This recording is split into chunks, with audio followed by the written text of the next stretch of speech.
really excited to have all of you brothers with us today because, we need to see the representation of especially our brothers at school meetings. Come out. We're calling out to the community at large. Brothers, big brother. Very much needed. We need to know. And I find with the lack of presence of our brothers, it creates issues in ancestral memory. It invokes the memory of us not being protected, of us not being sheltered.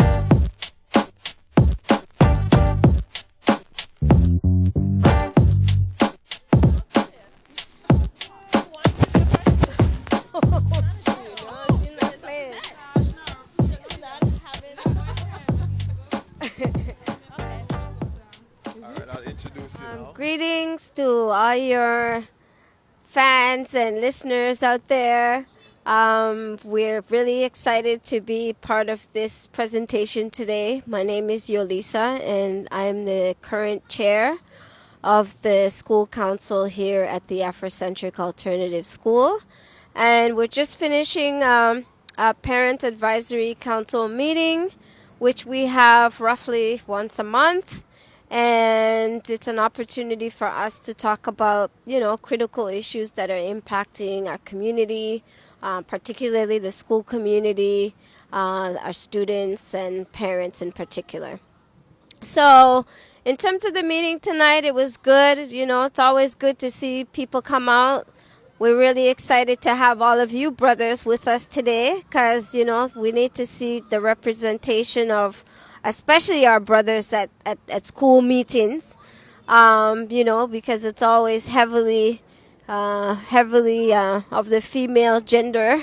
And so it's really nice to have that balance. And I think just, it was evident just by having the brothers at the meeting today that the issues that they raised, the issues that are affecting us here in this area, from policing to racial profiling to how our community deals with issues of sexuality and how, and really problematizing those things, because often we don't talk about the complexities of sexuality as it relates to systemic racism. And often that has created a tension between us and our brothers and sisters of different sexual orientations.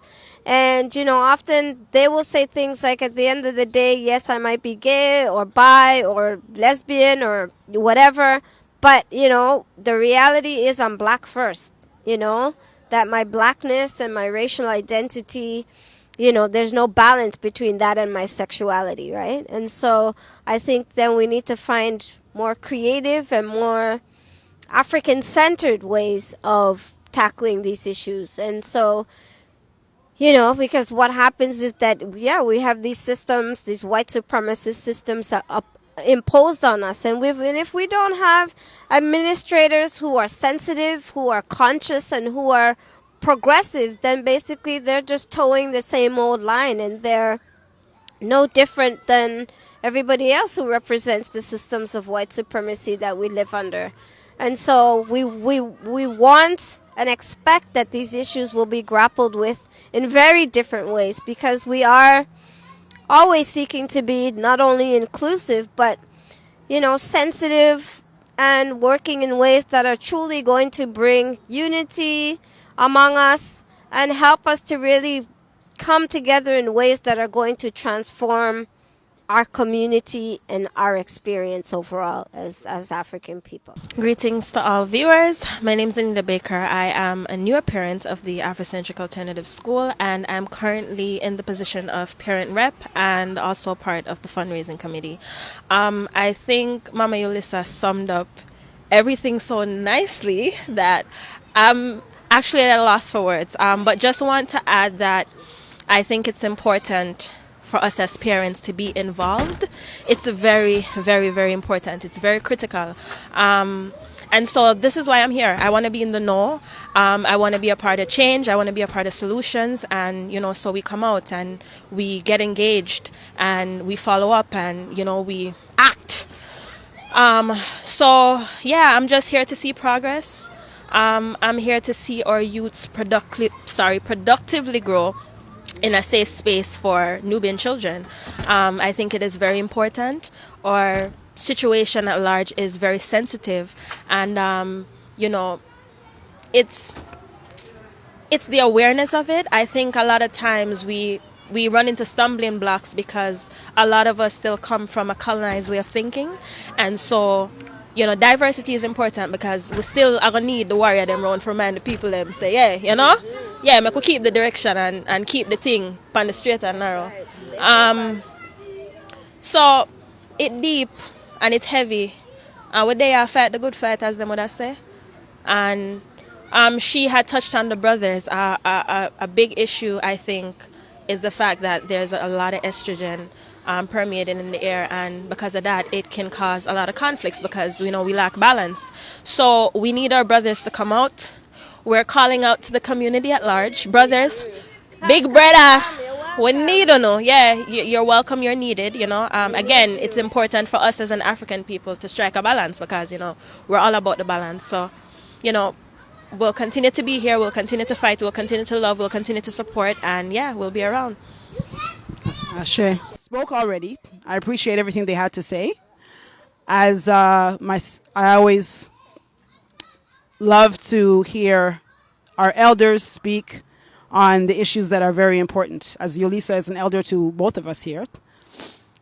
In regards to the issues that are pressing right now in the community, I see very well that there is some serious challenges as it regards to what is African-centered. What does being African-centered mean? Is homosexuality a part of our culture? And we know it's not.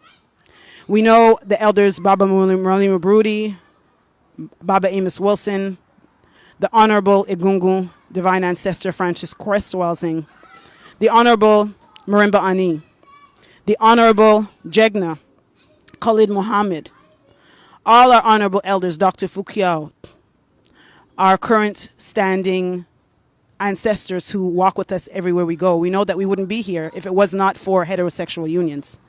If it was not for straight black pride, African people would not exist. So it's very important that we put everything into its true context and actually really understand the role that we play and what it means to be male or female as African people.